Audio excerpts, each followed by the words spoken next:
Ya, assalamualaikum warahmatullahi wabarakatuh. Ya, ada banyak sekali olahraga yang ada di dunia ini. Ya, bisa puluhan, ratusan, mungkin ribuan, jutaan, triliunan, atau ya banyak sekali lah. Dan tidak terhitung. Ya, maksudnya terhitung tapi saya tidak ingin menghitungnya. Tapi di sini kita tidak akan membahas tentang semua olahraga itu.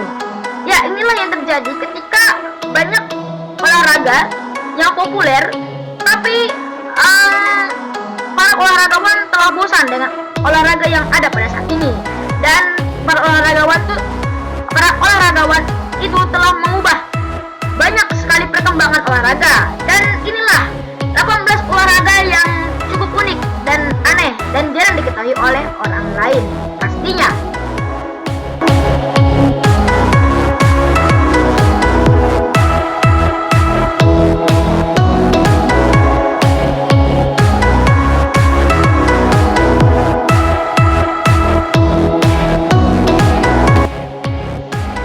Ya, di urutan pertama ada namanya olahraga wave crying. Olahraga ini memang terdengar aneh ya. Olahraga yang pertama kali dikenalkan di Son Kajarvi, Finlandia ini merupakan olahraga yang memiliki dampak harmonis. Karena mengapa? Karena pada olahraga ini suami diminta menggendong istri tercinta dengan melewati jalur khusus penuh rintangan. Kontes membawa istri sekarang terlihat di Australia, Amerika Serikat, Hong Kong, Estonia, Inggris, dan bagian dunia lainnya selain Finlandia tentunya. Dan cabang olahraga ini termasuk dalam Guinness Book of Records.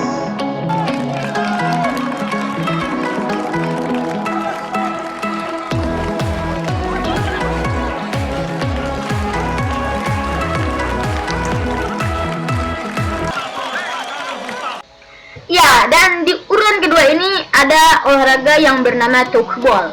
Yes. Olahraga ini merupakan hasil dari gabungan 3 cabang olahraga, yaitu bola tangan, bola voli, serta squash. Olahraga yang pertama kali dikenalkan oleh Herman Brand ini, ya diperkenalkan oleh Herman Brand yang berkebangsaan Swiss ini, dimainkan oleh tim yang terdiri atas 7 orang pemain. Mereka diminta untuk memasukkan bola ke gawang kecil yang memiliki bentuk menyerupai trampolin. Peserta dibebaskan untuk memasukkan bola pada gawang manapun yang ada di area permainan.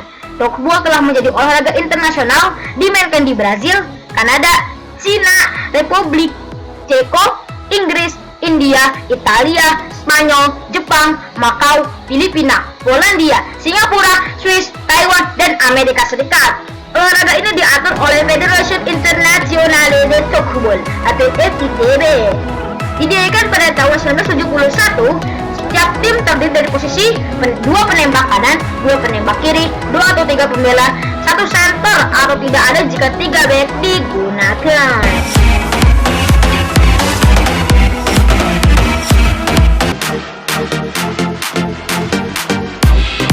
Ya, di urutan ketiga ada dodgeball. Dodgeball adalah suatu olahraga tim yang dimainkan dengan melemparkan bola karet ke lawan, ya seperti bola beracun lah kalau bahasa timnya. Ada 3 sistem permainan yang berbeda untuk menentukan pemenang, yaitu sistem eliminasi, sistem waktu, dan sistem core. Kalau sistem eliminasi ini yang menghabiskan seluruh lawan tim. Kalau sistem waktu itu ya sampai waktunya habis, ya melihat berapa pemain yang tersisa sampai waktunya habis, dan yang belum tersisa itu ya pemenangnya. Kalau sistem skor ini pemain yang tersisa juga, tapi pemain terbanyak yang tersisa di lapangan. Ya, dan di urutan keempat ini ada olahraga yang bernama Yuki Gassen. Ya, olahraga ini berasal dari Jepang, tepatnya daerah Hokkaido. Olahraga ini merupakan olahraga di mana alat utamanya adalah salju. Sama seperti dodgeball ya, tapi bolanya itu diganti salju. Yuki Gassen mencoba permainan dodgeball. Setiap tim diminta mengalahkan lawan dengan melempar bola salju. Ya, yang tadi saya bilang, Yuki yang berarti salju dan Gassen yang berarti pertempuran.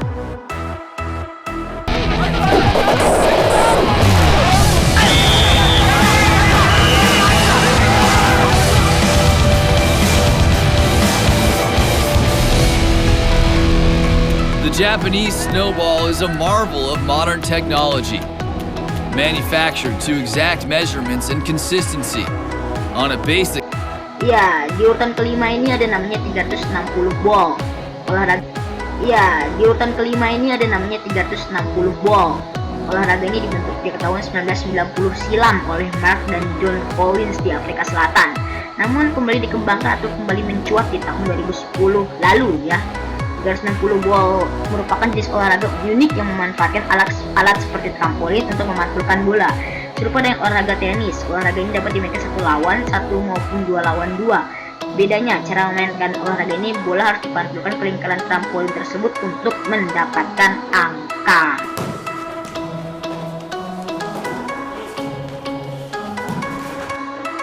Dan di urutan ke-6 ya, ada namanya hand tennis. Biasanya kalau tenis kita memakai raket ya, tapi dengan hand tennis ini biasanya orang-orang memakai tangan ya untuk bermainnya. Olahraga ini diperankan oleh Benjamin Alexander, Joe Jesslyn dan Ancher dari kawasan Chennai di India. Dan lapangannya itu agak pendek ya, maksudnya dibuat pendek biar mempermudah pemainnya itu sendiri.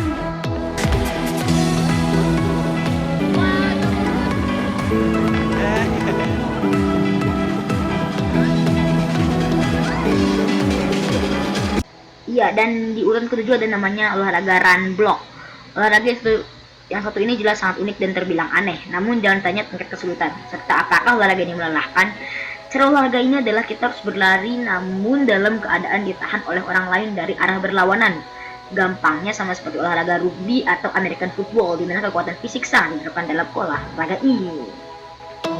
Ya. Go! Good job, good job. Now let's simulate one here with the center. The center's footwork is just a bit different. Ya, di urutan ke-8 ada namanya ice soccer. Ice soccer ini sepak bola, futsal atau mini soccer mungkin sudah sering kita dengar. Ya iyalah, tapi bagaimana dengan ice soccer? Jelas sangat jarang didengar atau bahkan diketahui oleh banyak orang pastinya. Ya, saya sudah mendengarnya. Olahraga ini mungkin lebih tepatnya nyaris sama seperti futsal, namun bedanya kita menggunakan sepatu skating karena bermain di tempat es. Ya, itulah.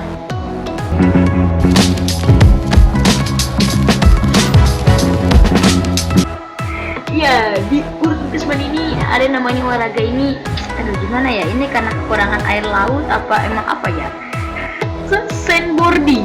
Wow. Olahraga sendiri sudah ada yang tahu ya, namun tidak cukup banyak yang mengetahuinya. Iya, sandboarding kalau kita lihat dari katanya ini seluncur di pasir. Tapi ingat loh, bahkan olahraga ini sudah masuk ke negara Indonesia ternyata ya, dan dimainkan di Gumuk Pasir Parangtritis, Yogyakarta.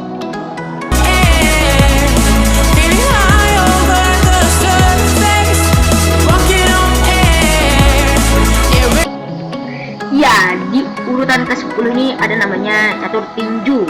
Pemain catur tinju pasti benar-benar lelah. Bayangkan dalam setiap pertandingan harus menggunakan kemampuan otak dan fisik. Mengapa begitu? Olahraga ini terdiri dari 11 ronde. Ronde pertama khusus untuk bermain catur. Ronde berikutnya khusus adu tinju. Wow, sungguh lucu sekali ya. Sampai begitu terus. Dan dilakukan berselang-seling. Nah, supaya sang atlet berkonsentrasi saat bermain catur, kedua telinga mereka ditutupi dengan headphone. Saking mereka harus berkonsentrasinya ini ya. Olahraga ini banyak dimainkan di London dan Jerman dan dimainkan pertama kali pada tahun 2003 di Berlin, Jerman.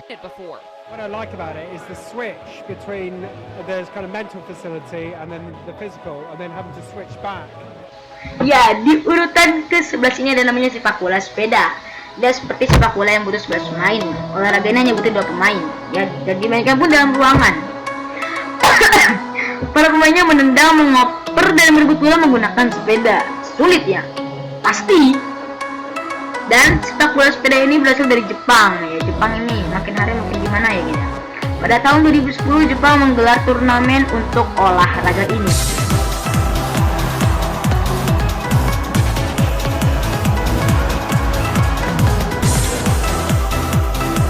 Ya, di urutan ke-12 ini namanya bocabol.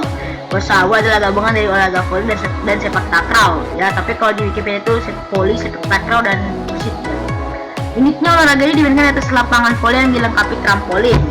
Bola bisa dimainkan dengan menggunakan tangan, kaki, atau kepala. Nah, di setiap tim berjumlah 3 orang pemain. Olahraga ini berasal dari Spanyol dan pertama kali dimainkan pada tahun It's of 3 2004. to 5 players with a mix of male and female players. Akan di Inggris oleh Alan Black, bukan Alan Walker, pada tahun 1954. Olahraga ini merupakan gabungan dari 2 olahraga, yaitu hoki dan menyelam. Jadi di dalam air, menyelam. Meskipun tergolong olahraga tua, tak sedikit yang belum mengenal olahraga ini. Pada olahraga ini, setiap tim diminta untuk memasukkan bola ke dalam gawang tim lawan. Cara ini menyerupai olahraga hoki, tapi bedanya dilakukan dalam air. Hoki air menggabungkan olahraga hoki dan renang. Tadi maksudnya olahraga hoki dan renang, itu yang betul. Olahraga ini dimainkan dalam air dengan kedalaman 1,5 sampai 3 meter. Perlengkapan yang perlu digunakan yaitu snorkel, kacamata renang, sarung tangan, kaki katak, stick, dan bola hoki. Seperti perlengkapan untuk menyelam ya. Setiap tim terdiri dari 10 orang. Sedangkan di Indonesia sendiri ini mulai dimainkan sejak 2010. Dan yang pastinya pemain ini harus pandai menahan napas. Kalau tidak dia bisa. Ya, dan di urutan ke-16 ada namanya olahraga bukashi. Secara harfiah kambing menarik dalam bahasa Persia itu ya. Tapi bukan kambing menarik, maksudnya bukan menunggang kambing ya. Harusnya dipotong. Adalah olahraga Asia Tengah di mana pemain yang menunggang kuda berupaya menempatkan kambing atau bangkai anak sapi di dalam gawang. Ada saja. Harusnya kan bola, ini malah diganti kambing. Mungkin mereka kekurangan bahan untuk membuat bola sepertinya ini. Game serupa dikenal sebagai kupar, kupkari, dan ulak tars di Kyrgyzstan dan Kazakhstan, dan sebagai kokboru dan gokboru di Turki. Ini cuma perbedaan bahasa aja ya. Dimana ia dimainkan terutama oleh komunitas yang berasal dari Asia Tengah. Xinjiang from last decade, so it really was good. Ya, di urutan ke-14 ada namanya olahraga kabaddi. Kadang-kadang ditransliterasikan menjadi kabaddi atau kabaddi. Ya, adalah olahraga yang berasal dari Tamil Nadu, India. Ya, pastinya dari India. Sudah ketahuan. Olahraga ini awalnya merupakan permainan untuk mempersiapkan tentara India. Olahraga ini merupakan olahraga nasional Bangladesh. Dan kita saksikan pemirsa bagaimana keseruan yang terjadi di olahraga kabaddi ini. ya, di urutan ke-15 ini ada namanya olahraga zorbing. Adalah rekreasi atau olahraga bergulir menuruni bukit di dalam suatu bola. Umumnya terbuat dari plastik transparan ya. Zorbing ini umumnya dilakukan di lereng, tetapi juga dapat dilakukan pada bermakan layar di pub dan klub di seluruh Inggris. Memungkinkan kontrol pengendalian dengan tidak adanya bukit. Beberapa operator telah membangun bangunan landai terbuat dari kayu atau logam. Ada 2 jenis bola, yaitu harnessed dan non-harnessed. Dan harnessed membawa sampai 3 pembalap, sedangkan bola harnessed dibangun selama 1 sampai 2 pengendara. Bola ganda harness memiliki persyaratan kemiringan yang berbeda dan hanya boleh beroperasi di lokasi tertentu. Jarak tempuh sekitar setengah mil. Itu zorbing pertama kali didirikan di Rotorua, Selandia Baru oleh David dan Andrew Akers.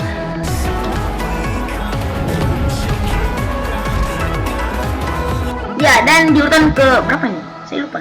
Oh, maksudnya yang di urutan ke 17 ya. Itu bernama Underwater Rugby. Pada tahun 1961, seorang anggota Jerman Underwater Club atau GUC ya kalau disingkat ya, di Cologne, Ludwig von Bersuda muncul dengan ide permainan bola bawah air.